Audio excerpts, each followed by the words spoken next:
So the Caitlin Clark effect is exposing just how weird the WNBA media is. Straight up, it is, and the growth in the sport caused a lot mostly by Caitlin Clark is exposing that the WNBA media has never cared about basketball. They've never cared about basketball. Not only that, they've never actually cared about the growth of the sport. I mean, they kind of have in a way. They're cool with the sport growing, but they're only cool with the sport growing if it grows the way they want it to grow. If it grows by everyone growing it equally.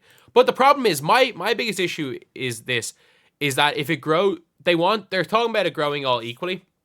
The reality is, if Aja Wilson was on top, they would have no issue.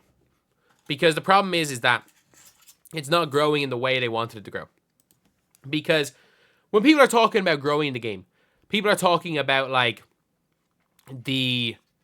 how much the league is growing and how many players in the league are becoming likable.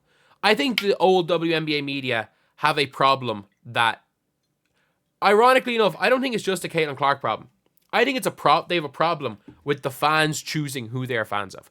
Because I've said this, there is no harder to hate player than Fee Collier, and there's a reason why.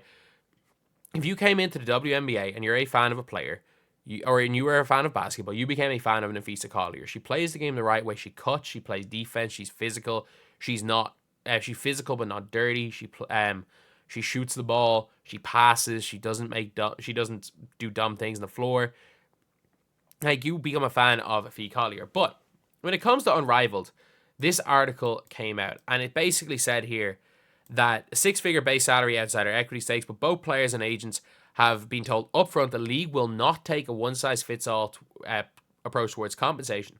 Instead, players will be paid on a sliding scale. The bigger their start and the bigger their social media following, the more players will earn. By that standard, there's no bigger draw than Clark, who draws TV ratings like no athlete since Tiger Woods. Today, 26 of 30 players, including yada yada, they've been added. But that's basically it.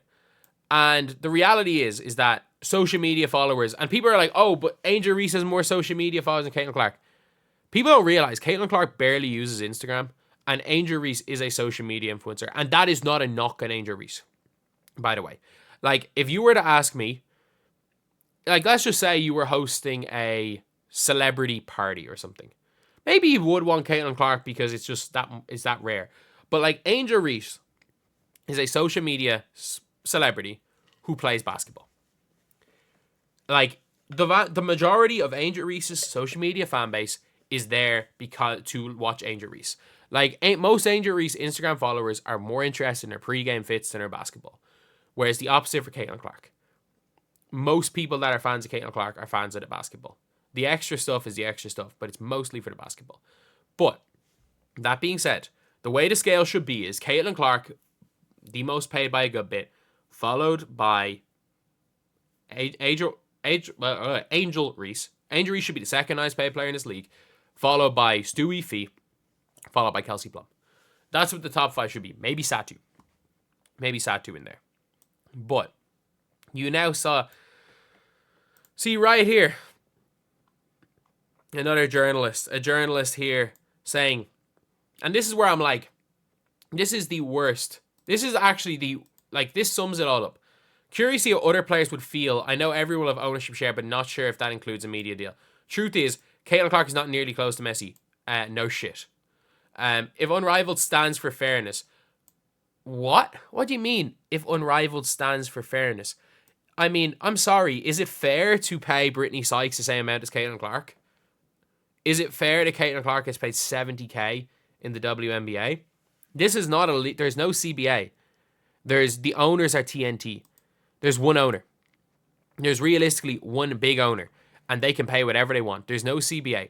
The reality of the situation is, if there was no CBA or if there was no all of this salary cap stuff in the league like certain sports leagues, do you not think Caitlin Clark would be being paid $3 million a year? Do you not think Herb Simon would be paying Caitlin Clark $5 million? The only reason Caitlin Clark is not being paid more than every other WNBA player is because of a CBA and a rookie deal. The reality is that based on fairness, Caitlin Clark could be getting paid $5+ million a year. Angel Reese would be getting paid $900K a million. AJ Wilson would be getting paid $1 million. Stewie would be getting paid close to $1 million. Fee would be getting paid close to $1 million. The reality is that Caitlin Clark getting paid more than everybody else is fair. And this is where I have a big issue with the whole WNBA media. Is I've said it. Is like they would rather. Now I've said it even like when it comes to an AJ Wilson. It's like I'd say saying AJ Wilson would burn down the league if it means that she is on top of the pile of ashes. And the WNBA would rather the league not grow as long as it's not growing in the way they like. Like they would rather, a lot of WNBA media would say they would rather every player make $100K a year, as long as Caitlin Clark is also making $100K a year, than Caitlin Clark make $5 million and all those people making $100K a year make $500K a year. Because Caitlin Clark's making 10 times as much, it's unfair. But the reality is Caitlin Clark being in the league, even if Caitlin Clark's making 10 times as much, she brings up everyone's salary as well.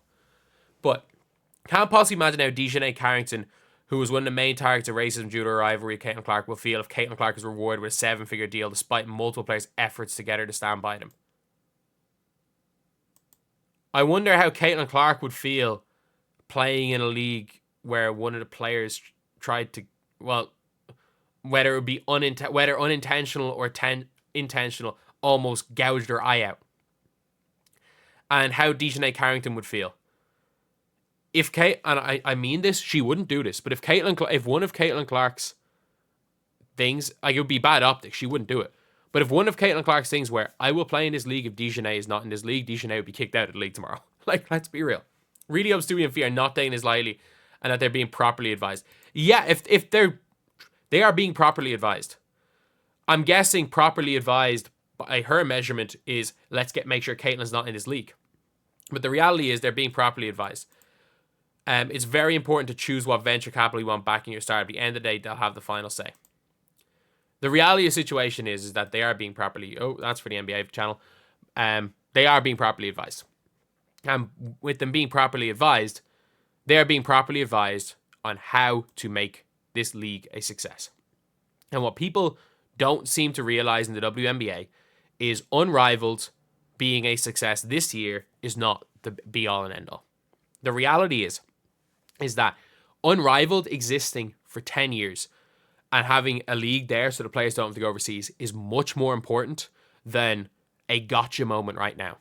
And Caitlin Clark getting paid the same amount as these players is a gotcha moment right now. But if you do not have Caitlin Clark in this league, and I mean this, if you do not have Caitlin Clark in this league, Unrivaled will not exist in 10 years. Whatever the cost is, if Caitlin Clark wants $10 million a year, she is worth $10 million a year. She is worth $10 million a year for 5 years for Unrivaled. That is what she's worth. Because even if Unrivaled loses money for those 5 years, with Caitlin Clark there and with Paige Beckers there, it becomes a league where players will all go to. The problem is, if you look at the biggest names in the WNBA, Sabrina Ionescu not playing, Caitlin Clark not playing, AJ Wilson not playing. If Caitlin plays, and the fact that these players have equity in the league, the bigger the league is, the more money all these players make. This league does not grow without Caitlin Clark, because I think you could have a pretty decent league without Caitlin Clark, but that would involve you having everybody else. You don't have AJ, you don't have Sabrina, you don't have Caitlin. You don't have the three biggest individual player draws. Maybe Fee has probably gone in. I think Fee Collier has probably gone into that conversation now since this season. But you don't have 3 of the 5 biggest individual player draws. You don't have 3 of the 5 biggest individual player jersey sales in this league. And that's where the issue is. That is what people don't realize. This league needs Caitlin Clark way more than Caitlin Clark needs this league. But at the same time, for Caitlin Clark, while yes, the league needs you, you can make so much money off this league. People are like, oh, she doesn't need the money. She doesn't need the money. Yeah, of course she doesn't need the money, but like this league probably will end up paying her more than Nike are paying her. Like she signed one real bad deal. Like right now she's at a stage where she'll never need money again. She could retire on the spot and never work again. She'd be fine. But like when it comes to Unrivaled, there is an amount of money that it's a no-brainer to obviously play. And whatever that amount of money is, say it to Unrivaled and they will pay you it. because they need you. They need you, regardless of what this person says, who claims to be who's a WNBA women's basketball journalist. And this is the same person that said Caitlin Clark and Aaliyah Boston and Kelsey Mitchell joking with each other about the de-escalation committee was a racist thing. Even though, like, the biggest joke, the joke around it was, like, whenever Aaliyah Boston looks like she's going to get a T, Caitlin Clark tries to de-escalate Aaliyah Boston, and it's a funny joke amongst the team. But the problem is this is too much of the WNBA media. The reality is, it is best for every single party involved if Caitlin Clark plays. And I don't understand why fans are saying she shouldn't play. The reality is I kind of want to watch Caitlin Clark play basketball. What she shouldn't play for, realistically for herself, if she gets the Messi type offer, if she gets $3 to $5 million a year, plus more equity in the company, and also she gets money directly from TNT. If there is like a view bonus for her games, and she gets directly paid the view bonus. So that comes out to $5 million a year.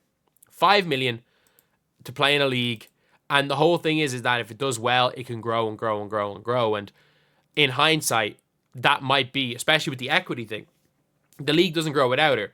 But it actually, I will say, it might actually be the smartest decision she makes financially if the league does well. And ironically, the league's success predicates on whether or not she plays. But regardless of what the WNBA media want to say about fairness, fuck fairness. The reality is the most important thing is the league's long-term prospects, the long-term success of the league, and the league has none of them if she doesn't play.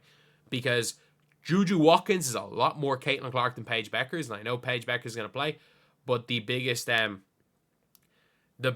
like draws in the sport are going to be Caitlin and Juju.